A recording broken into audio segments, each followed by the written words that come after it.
Serious, married couples, what is the one thing you regret most about your wedding?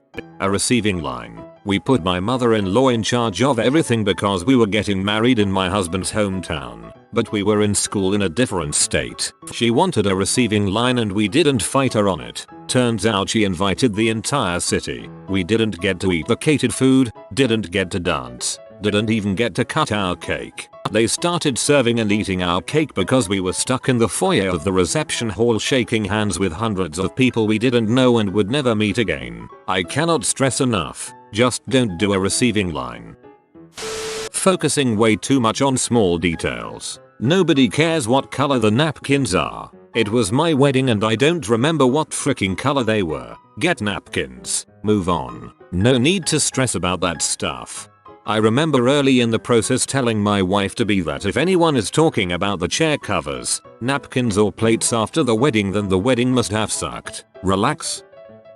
I was nervous and had no appetite. So much beautiful food wasted. This was me. I was also the one who insisted on the good catered food and then I barely ate any of it. I was so terrified of doing the wedding dance in front of everyone. Much more nervous about that than I was for the actual ceremony. That we chose December in Iowa to have it. Turned out there was a blizzard and 50% of the people couldn't make it. We got married in Hawaii with a very small group of friends and family. The wedding itself was marvelously low-key, very sweet and perfect for us. We just stuck around in Hawaii for the honeymoon. But my family was still there. I do wish that my husband and I had a little more time just to ourselves. But we're saving up for a 2 of us trip soon, so it's all going to work out.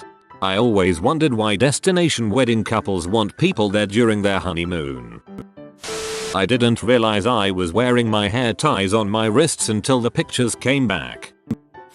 Apparently there was delicious food. I should have tried some of the food. Instead I was drunk on adrenaline. I was so happy with everything. You can't believe it. Next day I was exhausted. So worth it. Allowing my sister-in-law to be a bridesmaid. She shouted at me and made me cry as I was putting my dress on. Yikes, that's really trashy. Sorry she did that to you. We wanted a tiny wedding. Immediate family and close friends only. My mill invited her siblings and my spouse's deceased father's siblings. We were too polite to uninvite them. So the group was lopsided enough that the toasts were 80% about my spouse. My boss, who didn't know me that well, noticed the disparity and made a toast about me. The whole thing ended up looking like it was my spouse's wedding, and I'd been invited to attend. Still had an awesome time, though. AWW, your boss sounds like a really sweet person, looking out for you. My stepsister got engaged at my wedding reception, and I didn't punch her or her fiance for it later. Apparently the two of them arranged the whole thing together, that he would pop the question halfway through the daddy-daughter dance. Their marriage lasted all of 2 years, as well. That's literally the trashiest thing in the world. I have a friend that I'm inviting to basically deal with anything that happens like that, by which I mean offenders will be ejected, and possibly peed on, knowing him.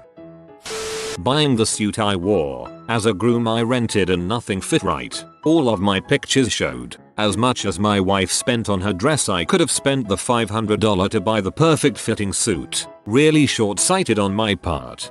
I was in my friend's wedding and he had us buy a suit. I was mad at first since I paid for his rental for my wedding since he was still in school. Best $500 I have spent. Still have the suit 3 years later and it has gotten me 2 jobs, through a few funerals, and at least a dozen weddings. My mother, she ruined it. Both my husband and I hated our wedding because she took over and did everything and then acted like she was doing us a wonderful favor. We didn't get to choose anything or do anything for it. I completely regret not putting my foot down and doing what I wanted. Not getting around to all of the tables. There were 2 tables we missed BC my so didn't want to go around during dinner. Still feel bad about it. Also, I wish we had dimmed the lights more during dancing. We didn't get a plighting so they left the lights somewhat high and I feel like people didn't dance as much because they felt like everyone was watching. I've read online that this is a pretty common problem. If you have a unity candle, light the wick before the actual ceremony. My wife and I awkwardly tried to light ours for like 3 minutes while her family member was singing a song. We eventually just tilted our individual lit candles until they were leaning on each other and making one flame out of the 2 wicks. The crowd cheered. Lighting the single candle with both other candles actually sounds really nice. We had a groom's cake. It was in the shape of a SNES. It was all kinds of chocolate. It was very delicious at the tasting. It was gone before I was able to get a piece even though the dang thing was named after me. Frick all of you bastards for eating my cake. Letting my mother steamroller about so much stuff. The main one, though, was when she told us that if we spent more than 15 minutes having photos taken, our guests would get bored waiting. So we literally had 15 minutes for photos after the ceremony. We've been married for 4 years and I could still kick myself for listening to her about that. I think doing the service on the river walk instead of in the chapel would have been much prettier, especially in the pictures. It seemed chilly, though, so we did the service indoors. I really regret that decision and think I'll have to marry her again and do it right this time.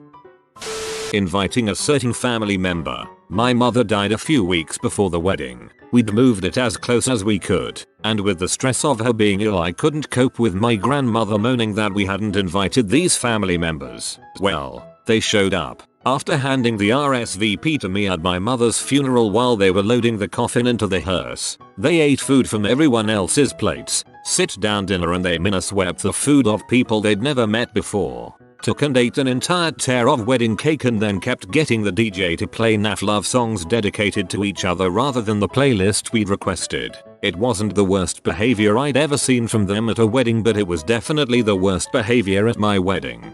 Should have made it clear to the DJ no requests. I made that stipulation with our DJ and he followed it. We put a line for a song request on our RSVP so guests could make requests there, but we had the final say on songs.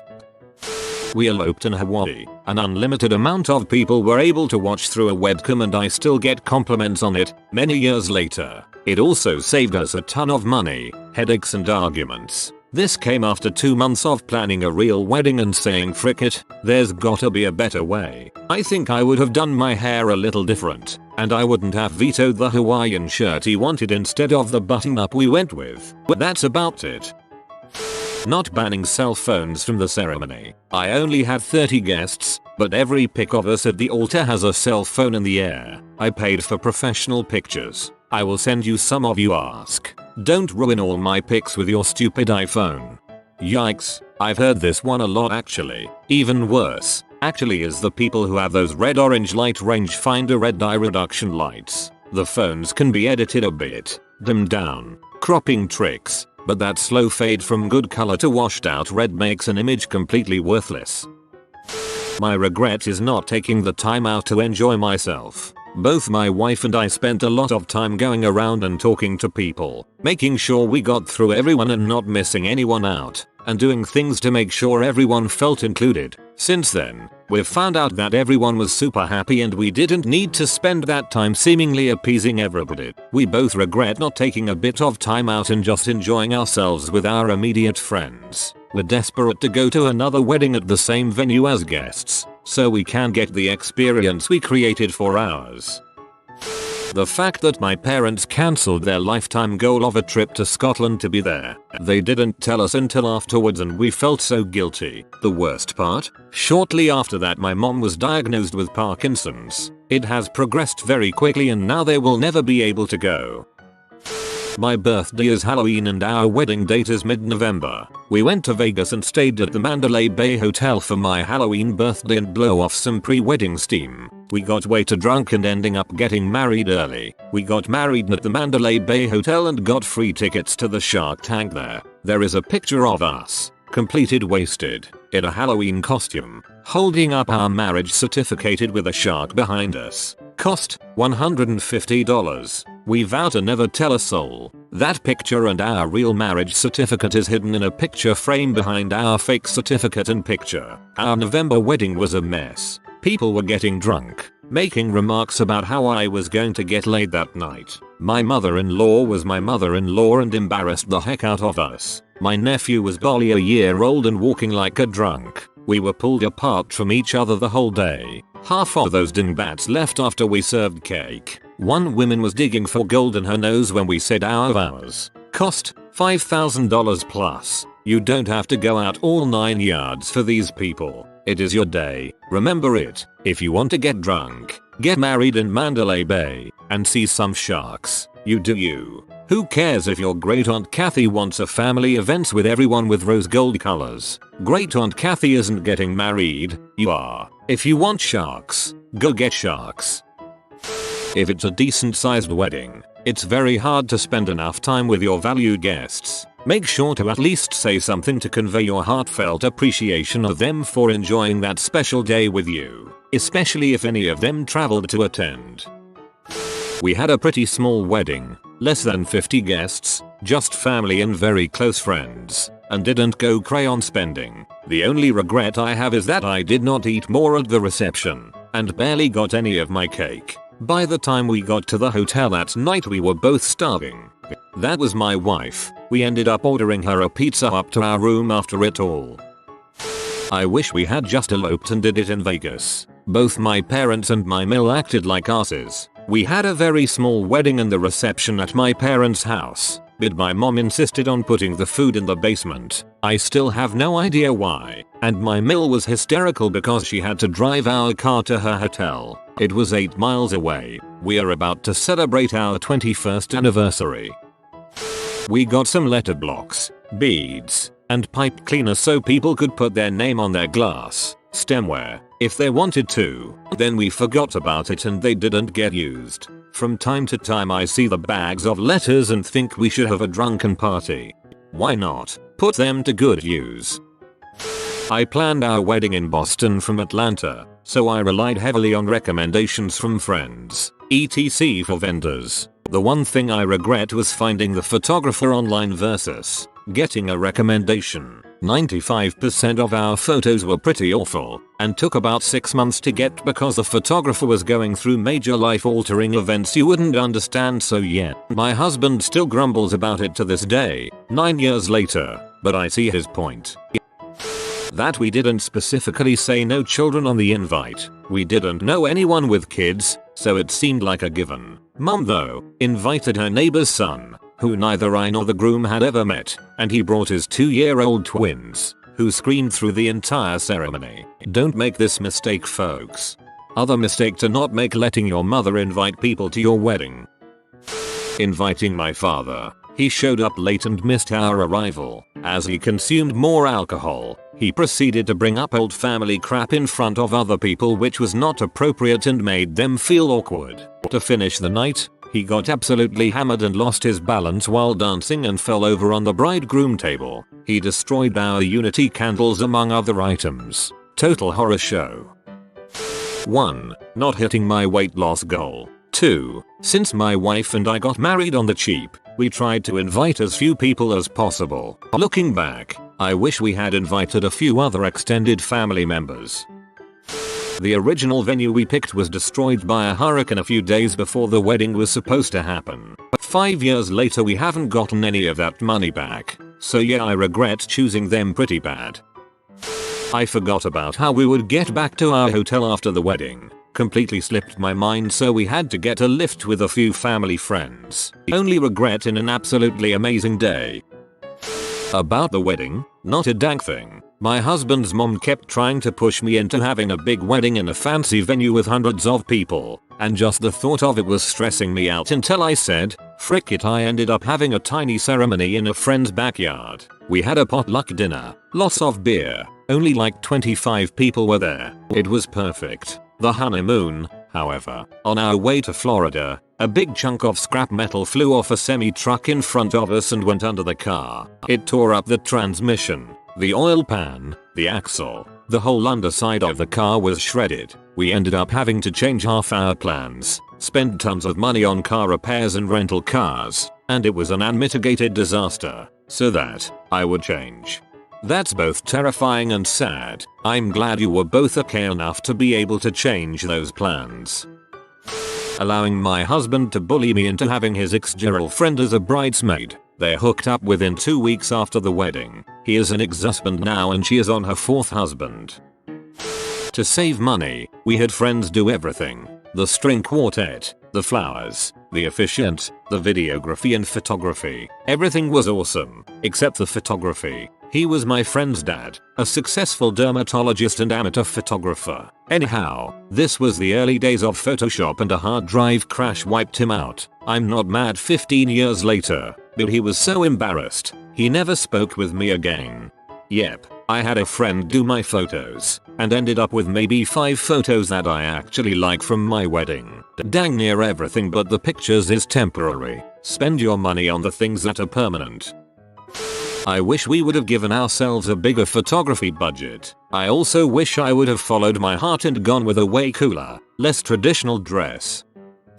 My dad gave me away at my first very small wedding, which meant the world to me. After much physical and emotional abuse, that marriage ended. I eloped to the courthouse for the second since everyone lived far away and I had 3 children from my first marriage that needed to be provided for more than I needed a wedding. The gifted bouquet was fabulous. I was marrying my best friend. My children were in attendance and they gave their full approval. It really was great. My only regret is I never got to have a wedding dance with my dad. The dance was the only part I dreamed about as a little girl because my dad would dance me around the house while I stood on his feet. We'd waltz like you'd see in movies when people got married, and I wanted that with my dad. I wouldn't have stood on his feet, of course. Next time I go home I'm standing that old man up and we're gonna waltz. Damn it. Just like we used to. I'll go Goodwill a wedding dress if I'm feeling sassy about it.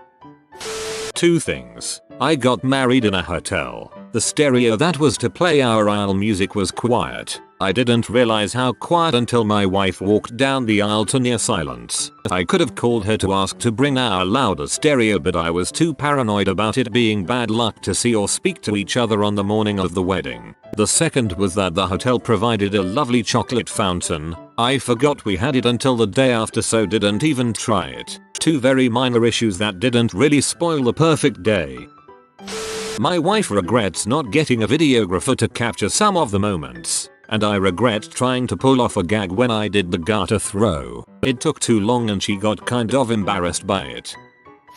We didn't have our personal effects packed up after the wedding, so instead of dashing off to the hotel, we sat in the car for an hour waiting for the bridesmaids and groomsmen to find all of our stuff. 0/10, would never recommend.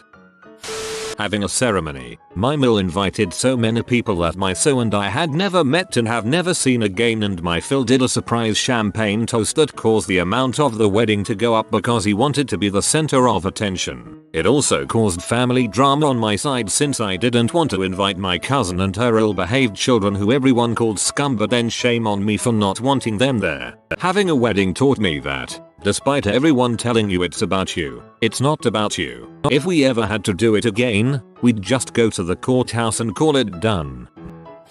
Wish I would have checked the calendar before scheduling it. Did not realize it was ahead of a 3-day weekend. Could have planned a trip to Vegas or something. I was pregnant, but just enough to look fat. I really wish we'd waited until after we had her. Oh well, going on 10 years now. You have been visited by the strong skeleton. He wants you to like this video and have a good week. Thanks for watching. If you are new to the channel, you can subscribe. I publish new videos every day. Until then, check another video, or don't. Either way, have a great day you magnificent people.